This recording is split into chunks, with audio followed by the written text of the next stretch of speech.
Bah, c'est une petite édition spéciale qu'on se permet là rapidement avec un invité détail. Vous avez vu son nom, Docteur Ati Banga. Il est docteur en histoire, spécialiste des questions militaires. Et avec lui, on va aborder un peu, on va parler de cette actualité-là qui brusse depuis maintenant quelques jours. Hier, c'était l'ultimatum de la CEDEAO, par rapport au coup d'État au Niger.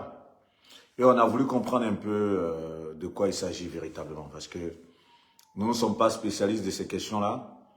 Nous sommes plutôt dans le people et nous avons la chance d'avoir un spécialiste qui va nous éclairer, nous tous. Donc, il va se connecter tout à l'heure. Je ne vais pas trop traîner. Je ne vais pas trop traîner. Il va se connecter sur ce direct et nous allons lui poser des questions. Et il pourra répondre un peu à toutes les questions qu'on se pose un peu par rapport à cette actualité au Niger, par rapport à l'intervention ou pas de la force militaire de la CEDEAO. Et il faut le dire, il y avait un ultimatum qui était donné donc au Niger, de sorte à libérer le président Bazoum, qui est victime d'un coup d'État depuis le 25 juillet 2023, on le rappelle. Et donc, on aura tout à l'heure le docteur Arthur Banga, il va se connecter rapidement. Il a été très très prompt. Hier, je suivais cette actualité sur BFM TV très tard la nuit et j'ai vu son intervention et je me suis dit, du moment où je le connais et qu'il est spécialiste des questions militaires, pourquoi ne pas le faire intervenir pour que vous qui formez la communauté d'actupeople.net, vous qui êtes nos followers, qui devez être au parfum de cette actualité-là, pourquoi ne pas avoir en tout cas réponse à toutes les questions que vous pouvez poser. Est-ce que cette intervention militaire, ça devrait le faire? Et est-ce que ça pourrait permettre au Niger, en tout cas, de sortir de la crise qu'elle vit depuis maintenant le 25 juillet 2023? Donc, d'un moment à l'autre, le docteur Arthur Banga, qui est donc, comme je dis, docteur en histoire, spécialiste des questions militaires. Oui, docteur. Oui, c'est... Comment je fais? Je suis sur le direct. Voilà, si tu es sur le direct, tu vois les deux petits bonhommes là. Tu demandes juste à rejoindre le direct et moi, je vais accepter. Ouais. Voilà, tout à fait. Avec la demande, j'ai envoyé. Parfait, je viens de voir la demande. Là, je t'autorise à être sur le direct. Voilà, tu as juste à accepter. Et tu seras donc en direct. Là, c'est bon. Tu as juste à accepter. La joue en cours, donc il faut accepter. Voilà, participer en vidéo, voilà, tout à fait. Merci, Lisa. Oui, voilà, parfait. D'accord.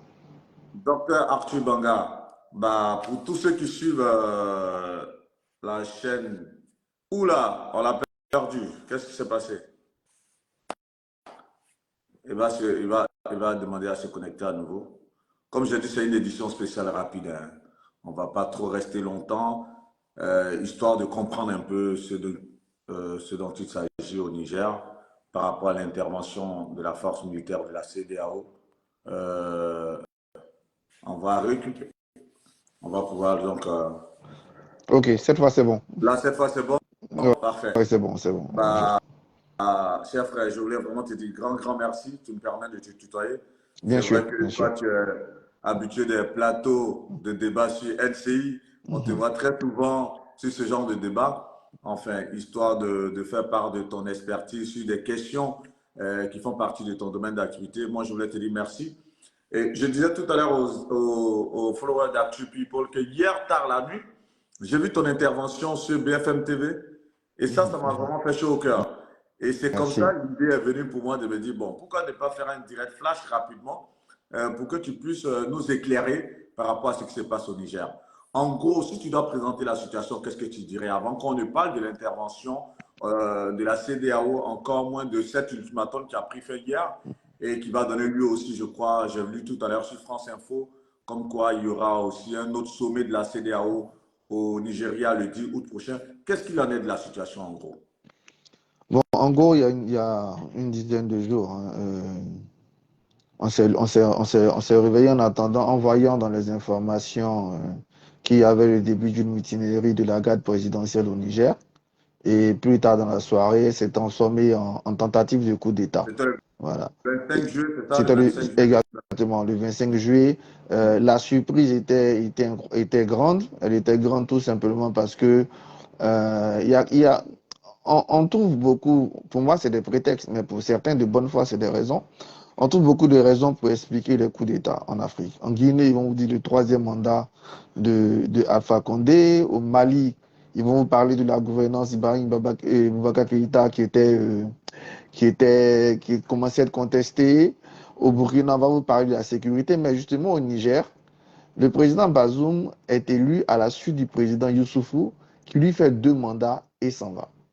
D'un point de vue sécuritaire, le Niger est le pays qui gère le mieux en termes de sécurité et l'armée est celle qui progresse le mieux. Voilà. Donc c'est ce qui explique partout la surprise de ce jour-là. On a espéré dans un premier temps que les négociations, notamment celles qui ont été menées par, déjà à l'intérieur, hein, par l'ancien président Mamadou Youssoufou, puissent ramener à l'ordre constitutionnel. Et ça n'a pas été le cas jusqu'à ce que la CEDEAO se réunisse en sommet et prenne des décisions, des sanctions. Et dans ces sanctions, prendre l'éventualité comme je l'ai dit, d'une intervention militaire. Donc si je peux résumer la situation, voilà comment je peux la présenter. Parfait. C'est vrai que là, vous dites que, enfin, tu dis, je vais te vous voyez, c'est plus simple parce qu'on est dans un Non, débat. on peut se tutoyer, il n'y a pas de problème. Ok, bah, donc là, tu dis que c'est vrai qu'aucune raison ne pouvait expliquer, on va dire, cette tentative de coup d'État. Et pourtant, la junte militaire aujourd'hui, on va dire, à ce jour, qui est au pouvoir au Niger et qui est donc dirigée par le général Abdourahmane Tiani, cette junte militaire est soutenue par les populations. Comment est-ce que toi, tu t'expliques le fait qu'un coup d'État qui n'avait pas de raison d'être soit soutenu par les populations? Guillaume, je me demande ce que tu appelles soutenu par les populations. Parce qu'on a un stade qui est rempli. Parce que on organise des marches à partir du moment où on est au pouvoir, mais les marches existaient sous Bazoum, pourquoi on ne les a pas vues? Guillaume, on était en Côte d'Ivoire le 24 décembre 99 quand il y a eu un coup d'État. Mais les 2 semaines qui ont suivi, le stade où Boigny était rempli. On sait comment le coup d'État est terminé. La seule façon d'être sûr dans une démocratie, qu'on ait un soutien ou pas, c'est par des élections.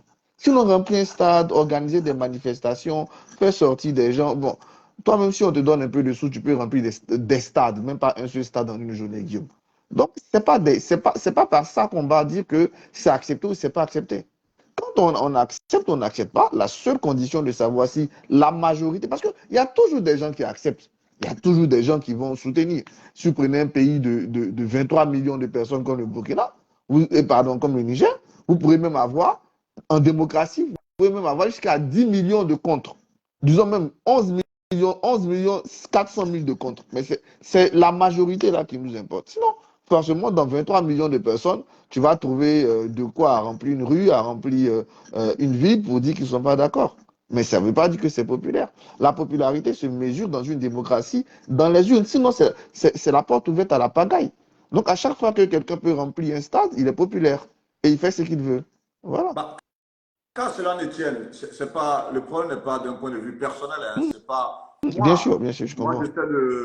j'essaie un peu radis de voir la situation telle qu'elle se présente. C'est mon commentaire. Maintenant, quand cela ne tienne, ce coup d'État a été perpétré. Et ce qu'on a vu, c'est que ce coup d'État, il a été condamné un peu par la France, par certains pays de la CEDEAO.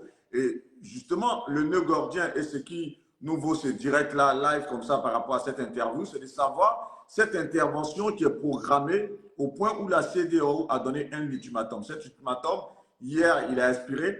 Et après l'expiration de cet ultimatum, la suite, ce sera quoi?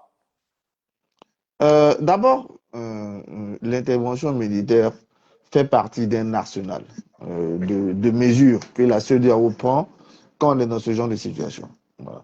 C'est même pas le souhait. C'est-à-dire, comme je dis, personne ne souhaite avoir une intervention militaire. Personne.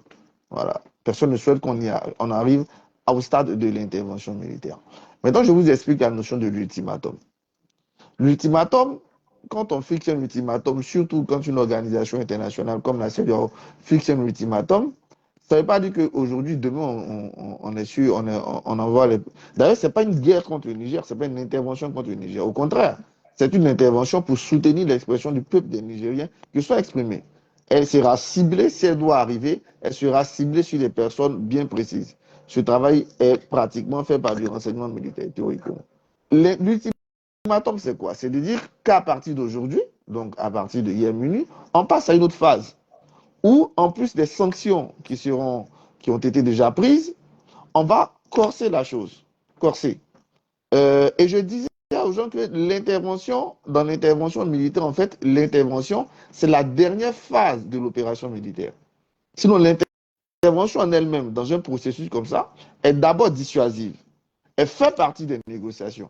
C'est de dire, à un certain moment donné, je t'ai dit, instaurons l'ordre constitutionnel. Non. Ok, j'ai fait une réunion d'état-major. Demain, je vais faire un autre sommet. Si ce sommet confirme, je vais avoir des déploiements de troupes. Je vais avoir la concentration des troupes. Mais à chacune de ces étapes, les négociations continuent. C'est une façon. Justement, en tant que spécialiste des questions militaires, lorsque tu parles de déploiement et autres, le mode opératoire de cette intervention va se faire comment? Ce sera quoi le mode opératoire en gros? En général, on réfléchit d'abord à 1, 2, 3 scénarios de plan. Le scénario qu'on privilégie, c'est déjà, même comme je disais, revenons à la dissuasion. On peut se dire que pour cette opération, je veux dire, cibler 2, 3 unités qui seront comment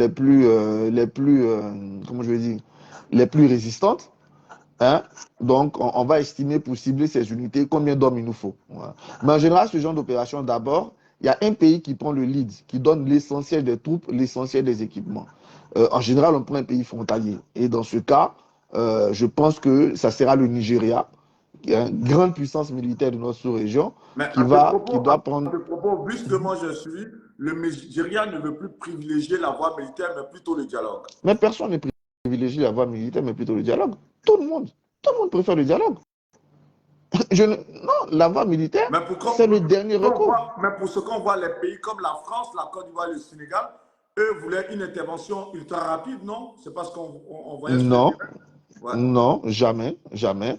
La Côte d'Ivoire, d'abord, la France ne fait pas partie de la CEDEAO, donc elle ne prend pas les décisions de la CEDEAO. Voilà. Elle peut prendre ses décisions, mais les décisions de la CEDEAO sont prises par les pays membres de la CEDEAO. Et naturellement, il y a un agacement. L'idée, c'est de réagir énergiquement, voilà, mais personne ne dit qu'aujourd'hui, il faut une intervention militaire absolument. Ça fait partie de l'arsenal. Et comme j'ai dit, ça va monter en puissance en espérant qu'en voyant cette montée en puissance, les putschistes reviennent à la raison. Parce que si on est tous d'accord, ceux qui prennent de l'énergie à dire non, il ne faut pas faire, mais consacrons cette énergie à dire aux putschistes de partir. Parce que l'intervention militaire, ce n'est que la conséquence. La cause, c'est des putschistes qui prennent en otage un pays. C'est eux qui doivent revenir à l'ordre constitutionnel. Mais quand tu vois un peu l'action des putschistes, toi, en tant que... je reviens encore là-dessus. Hein, je veux dire, sans toutefois voir un peu si les putschistes ont pris le Niger en otage et autres, parce que pour beaucoup, ce sont les Nigériens qui doivent décider de ça, s'ils sont pris en otage ou pas. Comment est-ce que les militaires de la CEDEAO, là, ils vont intervenir réellement? S'ils doivent intervenir sur le terrain, ça se passe comment? D'accord. C'est ce que je disais. J'expliquais déjà dans la phase que la décision d'intervention, et il y a plusieurs phases qui arrivent. Concentration des troupes, déploiement des troupes, concentration vers le nord, mise en place d'un état-major. Mais tout ça, toutes ces phases-là que tu vas voir, qui peuvent prendre 1, 2 semaines, sont des phases en réalité pour dire à l'autre, trouver une solution avant le pire. Donc ça fait partie même de la négociation. Okay. Maintenant, dans la phase d'intervention, il y a les états-majors sont réunis, mais je pense que le plan qui est privilégié, c'est de cibler les personnes qui bloquent la démocratie. Donc, ils ont déjà fait sans doute une liste de renseignements pour voir quelles sont les unités, quels sont les officiers, quels sont les militaires qui bloquent l'avancée de la démocratie. Donc, on cible dans un premier temps sur eux, on se dit, voilà, et on concentre l'action sur eux dans un premier temps. Quand tu dis on concentre l'action sur eux, c'est quelle action? Mais l'action militaire, ça peut être des frappes, ça peut être de la capture, ça peut être des bombardements ciblés. En fait, l'idée, c'est de cibler déjà pour désorganiser, dans un premier temps, ceux qui empêchent la démocratie. Parce que il y a dans l'analyse, il y a forcément du renseignement militaire qui vont faire comprendre, mais qui vont faire savoir que le coup, il est soutenu ou pas. Qui sont ceux qui le soutiennent? Qui sont ceux qui hésitent? Qui sont ceux qui ne le soutiennent pas? À quel moment ceux qui ne le soutiennent pas, de quel apport ils en ont besoin? ils ont besoin plutôt pour s'exprimer. Comment faire basculer ceux qui hésitent? C'est autour de ça. L'idée, c'est pas d'envahir le Niger. C'est pas ça l'idée. C'est pas ça l'idée. L'idée, c'est pas d'envahir le Niger. C'est de cibler ceux qui Excuse-moi, ça, détiennent. c'est bien de le préciser parce que il y avait cette frayeur et cette torpeur un peu dans l'opinion. Quand on dit, bon, la CEDEAO va intervenir, on se dit, ah, ce serait une invasion militaire, ils vont envahir le Niger. C'est ce que les gens pensaient. Et le Non, fait de mieux non. expliquer ça, ça permet aux gens de comprendre un peu tout de même ce qui va se passer. Non, on va pas refaire un État. L'État nigérien, il fonctionne. Ça lui permet de refonctionner à nouveau. C'est pas d'attaquer le Niger par le nord, par le sud, non. C'est pas ça la question. La question, c'est de cibler aujourd'hui qui sont ceux qui empêchent la démocratie nigérienne de fonctionner. C'est ça la question. Et une fois que le ciblage est fait, on regarde qui sont leurs soutiens. Comment couper ces soutiens-là? C'est ça la question. Sinon, c'est pas d'aller recoloniser le Niger. Personne n'a vocation. Au contraire, on est là on se bat pour que les décisions, notamment électorales, prises par les Nigériens deviennent effectives. L'idée, ce n'est pas de sanctionner les Nigériens, d'envahir le Niger. Non, ce n'est pas ça l'idée. Parce qu'au final, quand on finit, le président Bazoum, quand on le réinstalle, il faut qu'il dirige les Nigériens. Il faut qu'il dirige avec des Nigériens. Il faut qu'il y ait l'armée nigérienne, bien sûr. Le temps d'avancer dans l'échange, mais est-ce que historiquement, les interventions militaires de la CEDEAO dans certains pays en crise en Afrique, est-ce que ces interventions ont porté leurs fruits? La CEDEAO a été d'ailleurs la première communauté économique régionale à avoir un mécanisme de sécurité collective qui a été applaudi en 90 au Libéria. Alors, c'est la CEDEAO, c'est là qu'est né les Comores en réalité, qui est la force de la CEDEAO. Hein, donc, 90 Libéria, il y a eu en Sierra Leone, il y en a eu en Guinée-Bissau. Même au début de la crise, c'était la CEDEAO qui faisait l'interposition en Côte d'Ivoire avec la MISECI. C'est faute de moyens qu'elle est passée sur l'ONUCI. Maintenant, dans le cas précis de gens qui ne veulent pas que la démocratie avance, le dernier exemple de la CEDEAO, c'était en Gambie, je crois en 2017, je pense en Gambie. Quand Yaya Jammeh a perdu les élections, il a reconnu avoir perdu les élections. Au dernier moment, il a repris le pouvoir. En ce moment, la CEDEAO est intervenue pour qu'il libère le pouvoir. Donc, tu nous dis là, en gros, les différentes interventions de la CEDEAO se sont toujours bien passées dans les pays africains. Ouais, les Comores ont atteint ses objectifs. Après, il y a eu des contestations. Je me rappelle au Libéria, par exemple, les partisans comment il s'appelle, de Samuel Doe estimaient que ils n'ont pas fait le maximum pour préserver la vie de leur leader, mais les Comores est quand même une des réussites. J'ai envie de dire que les casques blancs de les Comores font même mieux que les casques bleus de l'ONU. Parce que eux encore, les pays sont intervenus, dans la plupart des cas, ils sont rentrés chez eux après, pas comme la MONUSCO qui dure depuis des temps. Parfait. Mais lorsqu'on voit que chaque fois il y a une crise, ça a été le cas au Mali, au Burkina Faso et autres, on voit tout de suite la CEDEAO brandir des sanctions, quitte à intervenir militairement. Est-ce que la CEDEAO ne se fait-elle pas peur quelque part, pour rien au final? Non, on va même prendre l'exemple le plus intéressant, c'est l'exemple du Mali. Au Mali, quand la crise a commencé sous UDK, la CEDEAO avait déjà saisi la situation en termes de médiation. La CEDEAO a des mécanismes de prévention. Sauf que dans l'aspect prévention, c'est souterrain. Par exemple, un pays comme le Sénégal, la CEDEAO est déjà en action.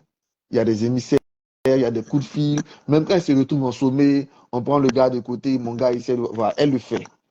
Au Mali, vous pouvez voir, vous pouvez même vérifier, elle a fait avec IBK, elle a tenté de le faire. Et quand ça n'a pas marché, on a basculé dans le coup d'État. Et un coup d'État, on le condamne par principe. Par principe. C'est-à-dire qu'on ne doit pas faire un coup d'État, par principe. Mais, comme je dis, on analyse la situation. Je prends l'exemple encore du Mali.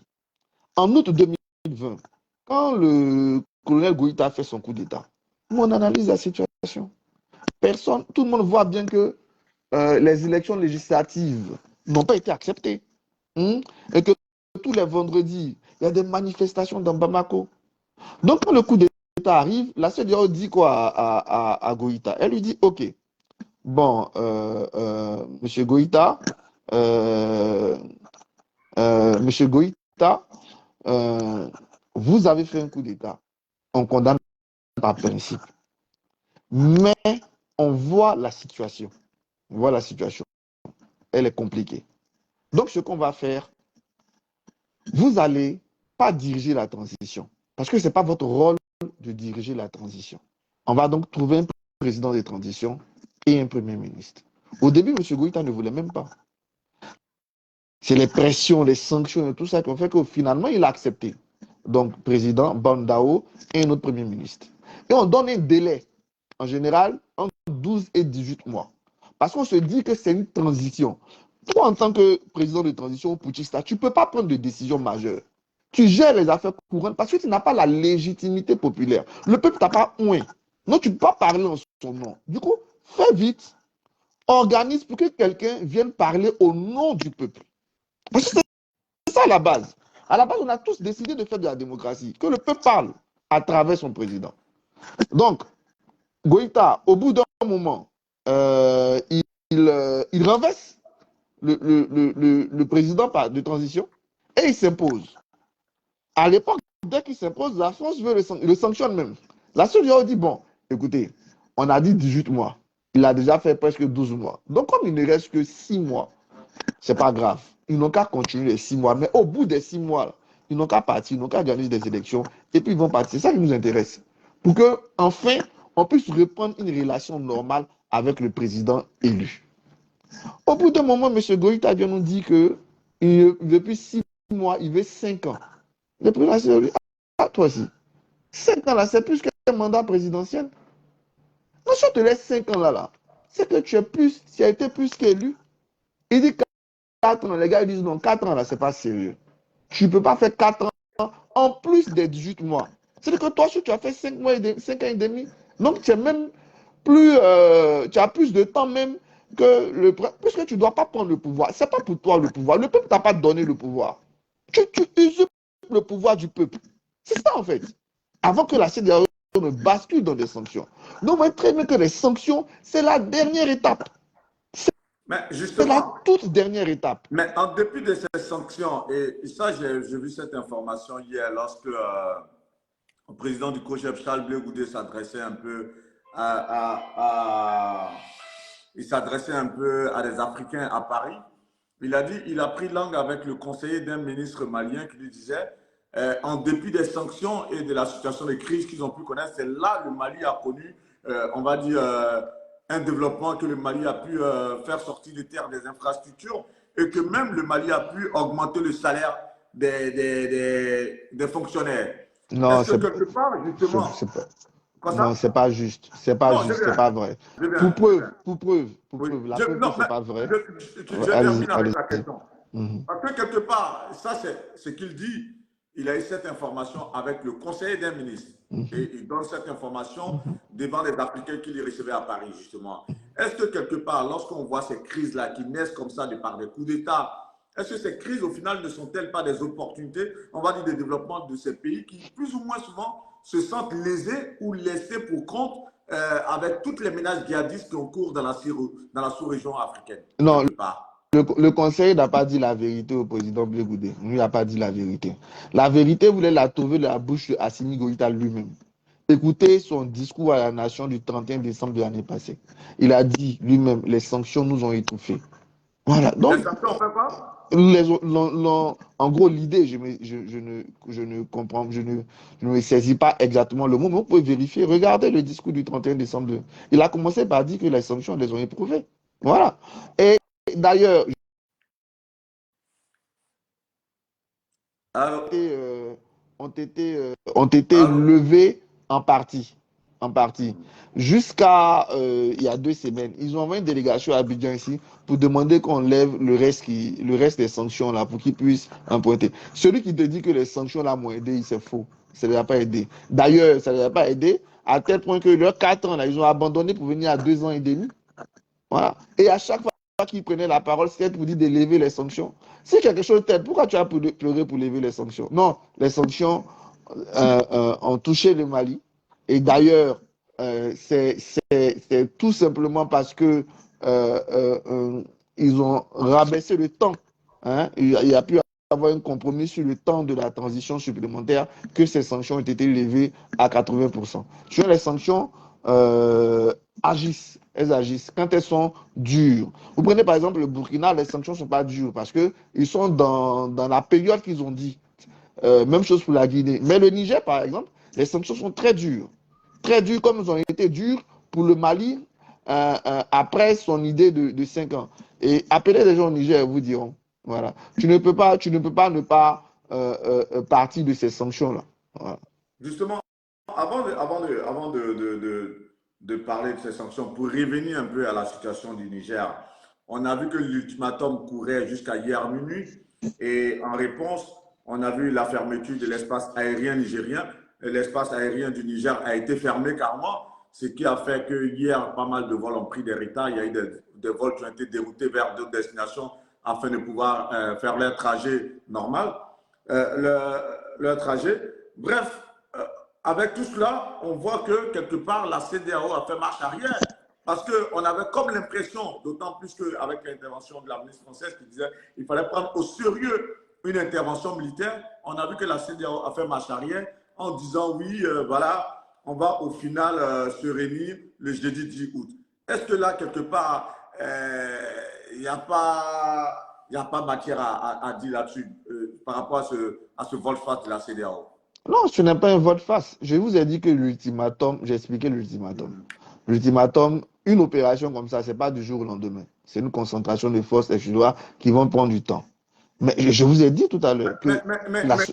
Mais que de parler d'ultimatum, pourquoi il ne serait pas bien, on va dire, concerté? Parce que là, ça donnait l'impression qu'à la date du 7 août, ce matin, par exemple, on aurait eu une invasion. C'était l'impression que ça donnait. C'est pour ça qu'on est très heureux que tu nous donnes toutes ces explications. Mais ça donnait cette impression. Lorsqu'on parle d'ultimatum, c'est comme si Bazoum n'est pas libéré à la date du 6 août, à minuit, on fait une invasion. Mais pourquoi est-ce qu'on emploie le thème d'ultimatum, au fait? C'est pour Parce faire que, peur à qui? non, ça a tout son sens. Je prends le cas de la Côte d'Ivoire, Okay. de la crise post-électorale. Le premier ultimatum, c'était je crois, au 15 ou au 20 novembre. Mais les premiers coups de feu, c'était en mars.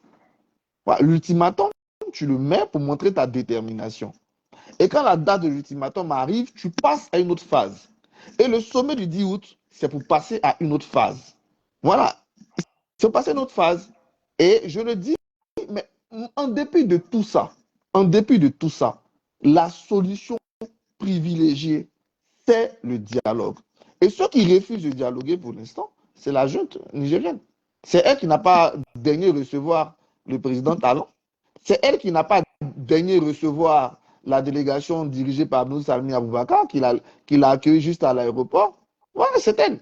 C'est elle qui refuse le dialogue d'ailleurs. C'est même pas la CEDEAO qui refuse le dialogue.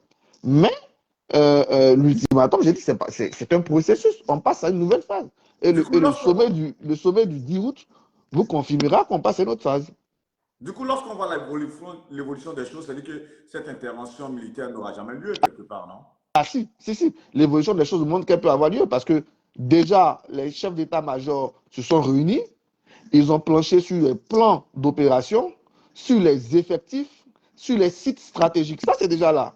C'est ce que j'ai dit. Mais justement, qu'est-ce que tu peux répondre à... Parce que tout à l'heure, avant de préparer cette interview live, j'ai lu un article de France Info qui disait, par exemple, au regard du droit international, la question du cadre légal d'une intervention se pose également sans un vote du Conseil de sécurité à l'ONU. À quand il va y avoir vote du Conseil de sécurité jusqu'à ce que l'intervention soit entérinée? La journaliste dit du gros n'importe quoi. La CEDEAO n'a pas besoin de l'ONU pour intervenir. La CEDEAO est intervenue au Sénégal. Pardon. De France Info, la manière, le fait qu'il a dit qu'au regard du droit international, la question du cadre légal d'une intervention se pose là, et sans un vote du Conseil de sécurité à l'ONU, ça c'est une information fausse. Mais j'explique que la CEDEAO est intervenue au Libéria, en Sierra Leone, en Guinée-Bissau, en Gambie, en Côte d'Ivoire, sans l'ONU.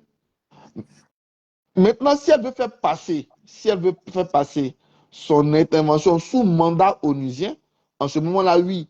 Maintenant, si elle veut se donner plus de légitimité internationale, oui. Mais elle n'en a pas besoin. Elle a déjà fait sans l'ONU. Après, du moins, ces textes lui permettent, elle le fait. C'est la CEDEAO. Elle n'a pas besoin du quitus de l'ONU pour opérer. Autre difficulté, justement, dans cet article que je lis, justement, on dit une opération de restauration du pouvoir se heurterait justement à trois obstacles sur les plans opérationnels, stratégiques et politiques. En tant qu'expert, qu'est-ce que tu peux dire de Lesquels, cela? quels obstacles? Les obstacles sur les plans opérationnels, stratégiques et politiques. Juste 30 Euh, secondes, hein. d'accord.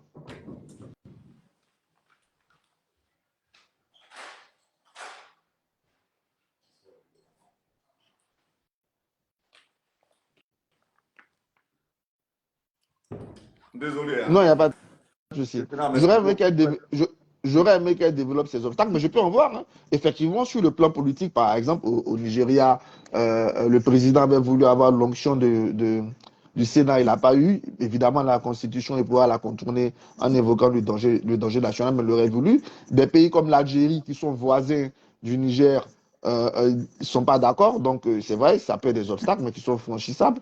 Sur le plan opérationnel, c'est toujours difficile, c'est toujours, et comme je l'ai dit, personne ne le souhaite d'avoir une opération militaire, une invasion militaire, parce que on prend le risque d'avoir des tués, on prend le risque d'avoir des morts, ça, c'est pas souhaitable. Donc, on peut le comprendre, mais sur le plan opérationnel, l'armée du Nigeria, elle n'est pas comparable j'ai même envie de dire, à l'ensemble des armées de la région réunies. C'est l'armée la plus puissante et de loin, et de loin. Voilà. Sur le plan politique, j'ai dit oui, il peut y avoir des opinions publiques.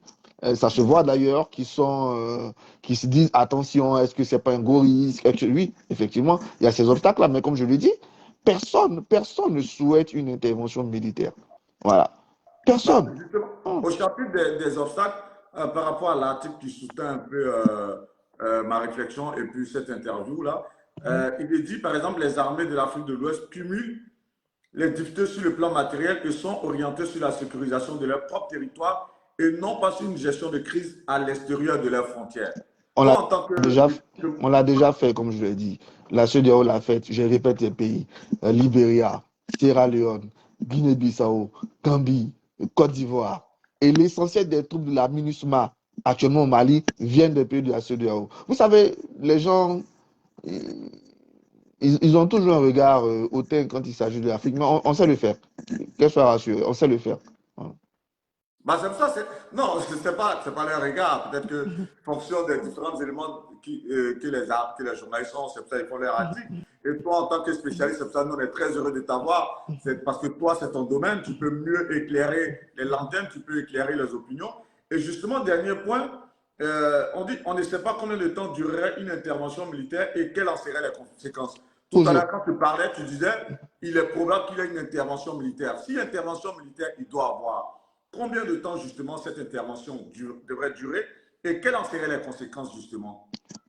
Non, je suis bien d'accord. Quand vous préparez un plan d'intervention, il y a l'idéal.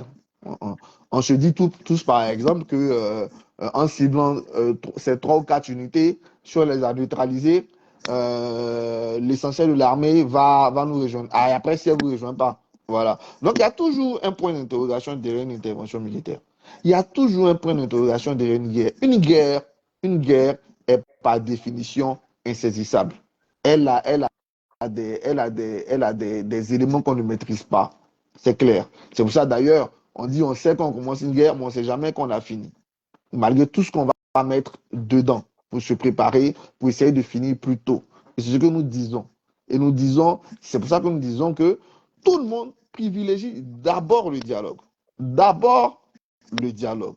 Voilà. Mais pas que le dialogue. Et je l'ai dit tout à l'heure, dans la démonstration de la montée en puissance du dispositif d'intervention militaire, il fait partie lui-même du dialogue. C'est un peu, j'aime bien cette petite image. Quand tu es avec ton petit frère, tu lui dis pose le stylo, il pose pas, pose le stylo, il pose pas. Quand tu prends la ceinture, ou j'étais ton enfant, tu prends la ceinture, ça change un peu la donne. Donc il y a tout ça avant d'arriver au principe même ou pas de l'intervention militaire. Parfait.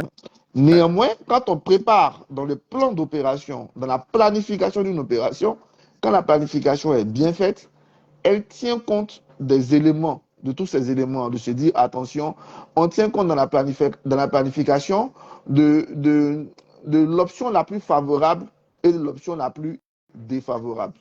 on met toujours les deux. Et on te dit planifie avec l'option la plus défavorable. Je viens voir Guillaume. Si je suis stratège, je me dis que Guillaume, pour le convaincre, voici les arguments pour le convaincre. Mais je dois me dire aussi que peut-être que ce jour-là, ces arguments-là ne vont pas le convaincre.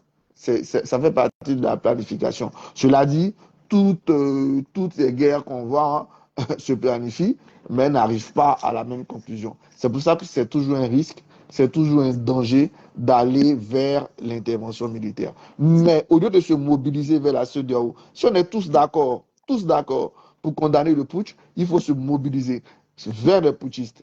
Ceux qui donnent la force aux putschistes, c'est ceux qui, au lieu d'aller vers, comme on dit chez nous, quand tu parles au chat, il faut aussi parler à la souris. Tu ne peux pas dire à la CEDEAO, quand je vois l'Algérie, tu dois me dire à la CEDEAO, il ne faut pas intervenir. Pourtant, tu traverses le sol nigérien, tu ne descends pas au Niger pour dire aux putschistes de partir. Voilà. Parfait. Et pour parler de danger, est-ce que tu penses que la vie du président Bazoum est-elle en danger? Mais elle est déjà en danger. Le président Bazoum n'a même plus d'électricité. C'est ce Il que n'a j'ai plus vu l'eau tous les justement tout jours. à l'heure. Ouais. Il n'a plus la nourriture tous les jours. Lui encore, on peut dire qu'il paye son engagement. Tu sais, Guillaume, toi et moi, nous sommes des personnages publics. Donc, qu'on soit dans la rue et quelqu'un ne soit pas d'accord avec nous, qui nous insulte. Moi, il y a même sur Twitter quelqu'un qui m'a menacé de mort ce matin. Bon, c'est mon père. J'ai décidé de porter la parole publique. Donc, quand tu la portes, tu t'y attends. Mais que je sois avec ma femme ou mes enfants et que tu t'en prends en eux, mais c'est ce que les putschistes sont en train de faire. Qui s'en prend au président Bazoum à la limite? Ok, c'est lui qui fait son engagement politique. Mais même sa femme et son enfant sont détenus. Sa vie est déjà en danger. Voilà.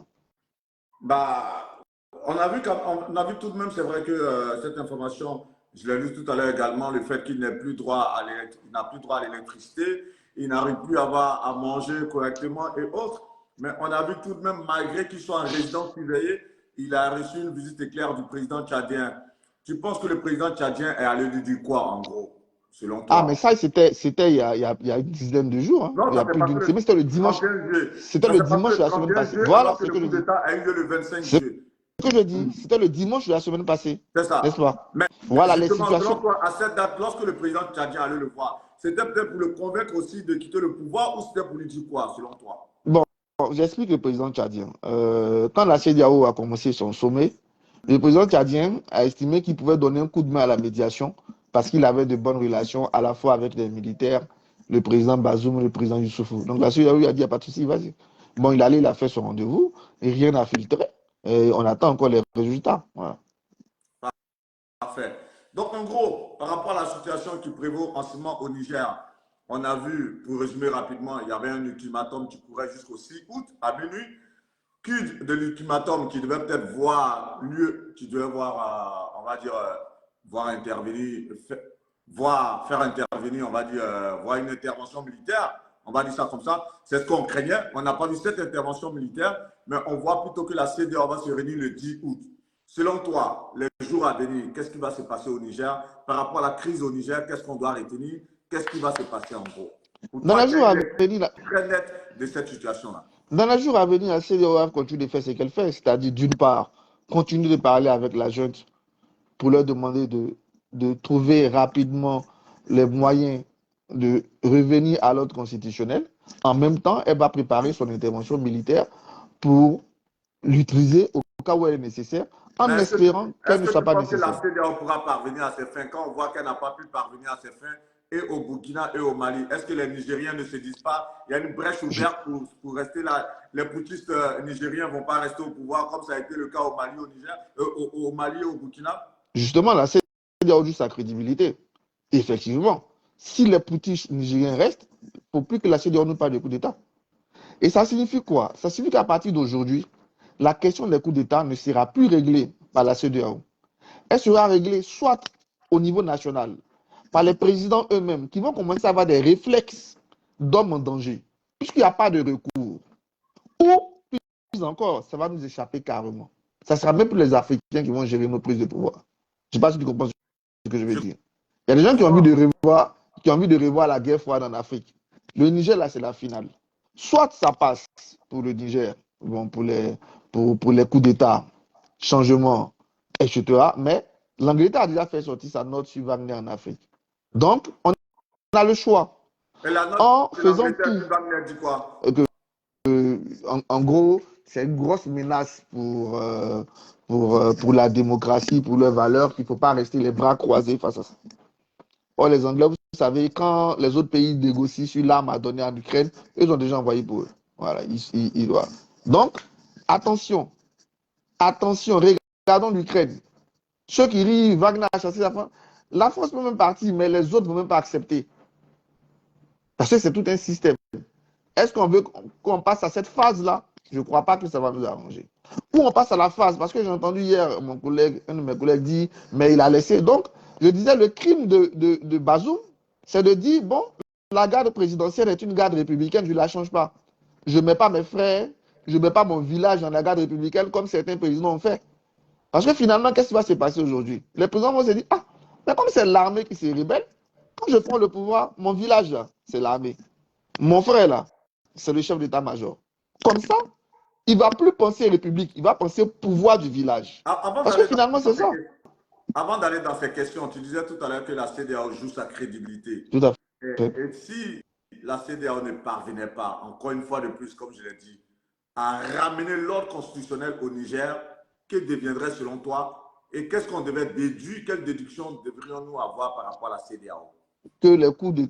Qu'à partir d'aujourd'hui, la CEDEAO ne peut plus gérer un coup d'État en Afrique de l'Ouest. Et que celui qui veut prendre le pouvoir en Afrique de l'Ouest peut faire un coup d'État. Il n'aura rien. Voilà, qu'à partir d'aujourd'hui, l'Afrique de l'Ouest, c'est la jungle. Tu as ta force, tu prends le pouvoir. Si c'est que la CEDEAO veut, ouais, mais outre les coups d'État que la CEDEAO n'est jamais arrivée pour, on va dire, non, elle a déjà réglé plusieurs coups d'État. Elle a dans réglé quel plusieurs coups pays? d'État. Quelques Par rappels exemple, historiques quand même? au Mali, le coup d'État de Yaya Sanogo, c'est la CEDEAO qui le fait partir, qui met Diakondo Traoré au pouvoir. Au Burkina, après la révolution populaire, quand Isaac Zida voulait récupérer, c'est la CEDEAO qui intervient pour que Michel Kafondo soit le président. C'est parce qu'elle a lâché avec Koïta que tout le Intéressant monde de se rappeler permet de des faire faits cette histoire. notables quand même pour dire quelque part la CEDEAO arrive à faire quand même Non, je te dis, à la avancer les lignes. CEDEAO, dans les textes de la CEDEAO, on n'a pas besoin de coup d'État. Mais qu'elle voit que la situation est trop compliquée, ce qu'elle avait réussi à faire, c'était d'avoir un gouvernement de transition tout juste de maximum un an et demi qui organisait des élections. C'est avec le Mali qu'elle a arrêté et tout le monde a repris la danse. Donc, si elle ne se montre pas énergique avec le Niger, ça veut dire que, mais ce que je dis aux gens, un jour même, c'est un sergent qui apprend le pouvoir d'un pays. C'est un sergent qui apprend son unité qui va prendre le pouvoir d'un pays. Puisque c'est ça la nouvelle règle pour devenir président d'Afrique de l'Ouest. Voilà. C'est vrai que tu interviens sur des plateaux de NCI et là, cette interview, c'est sur la page Facebook ActuPeople.net. On est sur les réseaux sociaux. Quand on sait que sur les réseaux sociaux, il y a une pluralité d'opinions et que très souvent, tout le monde intervient dans tout, même si on n'en a pas la spécialité, même si on n'en a pas l'expertise. Toi qui es expert militaire et qui règle ce genre de situation dans les hautes sphères, je vais dire ça comme ça, si tu dois relater ou bien résumer la situation au Niger, un petit garde de Pougon, je vais dire ça comme ça, qui ne comprend plus rien, qui se dit, ah, on devrait aller tuer les Nigériens, là, la CEDEAO va reculer, aujourd'hui, maintenant, on parle de pourparler le 10 août. Si tu dois résumer la situation à un gars de manière vraiment relâchée pour qu'il comprenne, pour ne pas qu'on se fasse des frayeurs, parce que moi, c'est ça qui m'a fait peur personnellement. Hier, je suivais un peu, comme j'ai dit, j'ai vu ton intervention sur BFM, je me suis dit, ok, je connais un docteur Banga, pourquoi ne pas l'appeler pour qu'il puisse intervenir? Et je voulais encore te dire merci pour la Non. spontanéité. Si tu dois résumer, parler de cette histoire de manière vraiment relâchée, de manière ramassée, qu'est-ce qu'on doit retenir de cette affaire-là pour que le petit gars de Yopougon comprenne? Déjà, Guillaume, moi, je prends beaucoup de plaisir sur les réseaux sociaux. Tant que je peux, mon compte Twitter, ma page Facebook, j'échange souvent avec les gens. Je trouve que c'est trop agressif, trop truc. Mais je viens quand même. Souvent, mes collègues me disent, mais tu as fini de parler sur NCI, tu vas dans les sommets, tu parles avec les présidents, et puis tu viens parler encore avec le petit gars. Je dis, oui, mais c'est celui-là même qui est le plus important. C'est le petit gars de Yopougon, d'Adjamé, et je passe beaucoup de temps avec la jeunesse.